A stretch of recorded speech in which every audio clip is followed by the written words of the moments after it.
Welcome to my channel. இன்றைக்கி நம்ம சாந்தியாச்சி சமையலில் பார்க்க போகிறது ஆளி விதை இட்லி பொடி.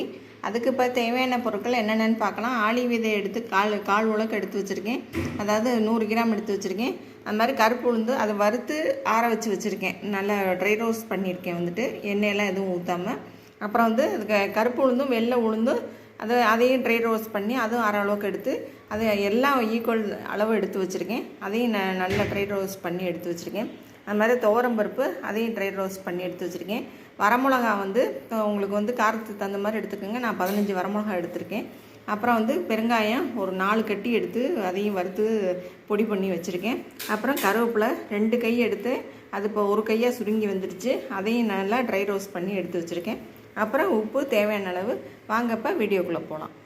இப்போ வரமிளகாயை நல்லா பொடி பண்ணி எடுத்துகிட்டு வந்துடலாம். எடுத்துகிட்டு வந்துட்டு அடுத்தது என்னென்னு பார்க்கலாம். இப்போ வரமிளகாயை நல்லா கோர்ஸாக பொடி பண்ணி எடுத்தாச்சு இட்லி பொடிக்கு, அதாவது பிளாக் சீடு இட்லி பொடி. இப்போ பிளாக் சீடை கடைசியாக போட்டுக்கலாம். இப்போ மற்ற இதெல்லாம் போட்டுட்டு இப்போ காமிக்கிறேன்.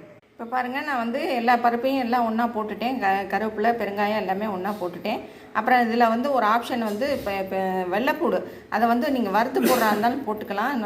எனக்கு வெள்ளைப்பூடு ஸ்மெல் பிடிக்காது, அதனால் நான் பொடிக்கு வெள்ளைப்பூடு போடலை. நீங்கள் வேணால் இதோட ஒரு 10 பல் நல்லா வறுத்துட்டு கடைசியாக எடுக்க போகும்போது ஒரு சுற்றி எடுத்துக்கோங்க.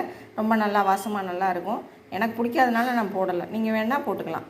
இப்போ அதை அரைச்சிட்டு இப்போ காமிக்கிறேன். இது கூடவே உப்பையும் போட்டு அரைச்சிக்கலாம். மற்ற மசால் பொடியெல்லாம் அதை இது சேர்த்து அரைச்சாச்சு. இப்போ பிளாக் சீடை தனியாக எடுத்து வச்சுருக்கேன். இப்போ இதையும் கோர்ஸாக அரைச்சி எடுத்துக்கிட்டு ஒன்றா கலந்துக்கலாம். இப்போ இந்த பாருங்கள், இப்போ இந்த பொடி இப்படி தான் அரைக்கணும் ஆளி விதை பொடி. ஏன்னா இது எண்ணெய் விட்ட மாதிரி வந்துடும். எள்ளு எப்படி இருக்கோ அது மாதிரி எண்ணெய் விட்ட மாதிரி வந்துடும். அதனால் இந்த மாதிரி கோர்ஸாக எடுத்துக்கோங்க. இப்போ இதோட இதை போட்டு ஒன்றா கலந்துட்டு இப்போ காமிக்கிறேன். என்னோடய சேனல் எல்லோரும் பிடிச்சிருந்தா லைக் பண்ணுங்கள். அப்புறம் மெயினாக சப்ஸ்கிரைப் பண்ணாதவங்களாம் சப்ஸ்கிரைப் பண்ணுங்கள். அப்புறம் கமெண்ட்ஸில் சொல்லுங்கள் எப்படி இருக்குன்னு. யாருமே கமெண்ட்ஸ்லேயே சொல்ல மாட்டேங்கிறீங்க. நானும் ஒவ்வொரு வீடியோலையும் சொல்லிக்கிட்டு தான் இருக்கேன், யாருமே கமெண்ட்ஸில் சொல்ல மாட்டேங்கிறீங்க. லைக் எல்லோரும் பார்க்குறீங்க, ஆனால் யாரும் லைக் பட்டனையும் தட்ட மாட்டேங்கிறீங்க. அப்போ என்னோடய சேனலை பிடிக்கலையா என்னன்னு தெரியல. அதனால் எல்லோரும் சப்ஸ்கிரைப் பண்ணாதவங்களாம் சப்ஸ்கிரைப் பண்ணுங்கள். இப்போ இதை டேஸ்ட் பண்ணி பார்த்துட்டு நான் டிஸ்பிளேயில் வைக்கிறேன்.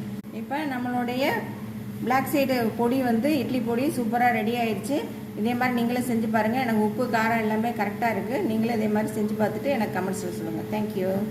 அப்புறம் இதில் இன்னொன்று சொல்ல மறந்துட்டேன். இது நீங்கள் நல்லா ஆற வச்சுட்டு அதுக்கப்புறம் பாட்டிலில் போட்டு வச்சுக்கோங்க. இது 1 மாதம் 1.5 மாதம் வரைக்கும் கிடாது. ரொம்ப நல்லாயிருக்கும். வெளியிலே வச்சுக்கலாம், இல்லை ஃப்ரிட்ஜில் வைக்கிறதா இருந்தாலும் வச்சுக்கலாம். ஃப்ரிட்ஜில் வச்சா 2 மாதம் கூட வச்சுக்கலாம். தேங்க்யூ.